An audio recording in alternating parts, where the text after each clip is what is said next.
কলম্বোতে ৩ match সিরিজের প্রথম ওয়ানডেতে শ্রীলঙ্কার বিপক্ষে ৭৭ রানে হেরেছে বাংলাদেশ।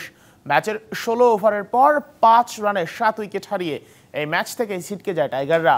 টস জিতে আগে ব্যাট করে তাসকিনের ৪ উইকেট শিকারে ২৪৪ রানে গুটিয়ে যায় শ্রীলঙ্কা, যেভাবে ১৬৭ রানে শেষ হয় টাইগারদের ইনিংস। ৯৯ রানেও ছিল ১ উইকেট। তবে হঠাৎই শুরু হয় আত্মসমর্পণের মহড়া। ১০৫ রানে প্যাভিলিয়নে ৮ ব্যাটার। এমন ধসের বিশ্লেষণ কিভাবেই বা করা যায়? এতদিন ক্রিকেট খেলেও ব্যাটারদের এমনভাবে উইকেট বিলিয়ে দিয়ে আসা শুধু হতাশাজনক নয়, লজ্জাজনকও বটে। দেখে মনে হয়েছে যেন ড্রেসিং রুমে ফেরার প্রতিযোগিতায় নেমেছে বাংলাদেশের ব্যাটাররা। এমন ধসেই মূলত ম্যাচ থেকে ছিটকে যায় বাংলাদেশ। শেষের ২ উইকেটে কতটুকুই বা আগানো যায়? তবুও জাকের আলী দিয়েছেন আস্থার প্রতিদান, খেলেছেন ৫১ রানের ইনিংস। শেষ ব্যাটার হিসেবে হাসারাঙ্গার বলে এলবি হলে ১৬৭ রানে অল আউট হয় বাংলাদেশ। বৃথা যায় ওপেনিংয়ে নামা তানজিদ তামিমের ৬১ রানের ইনিংসও। ১০ রানে ৪ উইকেট অ্যাকাউন্টে পুরেছেন হাসারাঙ্গা।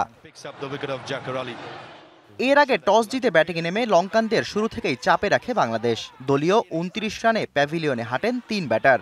১০৩ দিন পর মাঠে ফিরে দুটি ছড়ান তাসকিন আহমেদ। কুশল মেন্ডিস ও আসালাঙ্কা ৬০ রানের জুটি গড়ে বিপর্যয়ে সামাল দিচ্ছিলেন, কিন্তু তানভীর ইসলাম মেন্ডিসকে এলবির ফাঁদে ফেললে আবারও ম্যাচের মোমেন্টাম নেয় বাংলাদেশ। ২৯ করে লিয়ানাগের শিকার হন পার্ট টাইম বোলার নাজমুল শান্তর হাতে। রথনায়েক এবং হাসারাঙ্গার ব্যাটে আসে সমান ২২ run.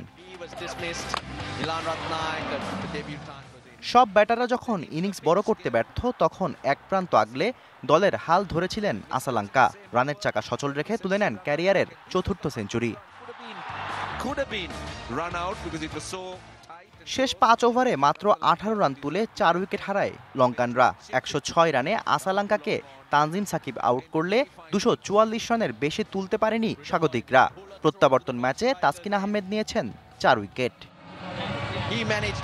Shahriar Hossain, DBC news desk.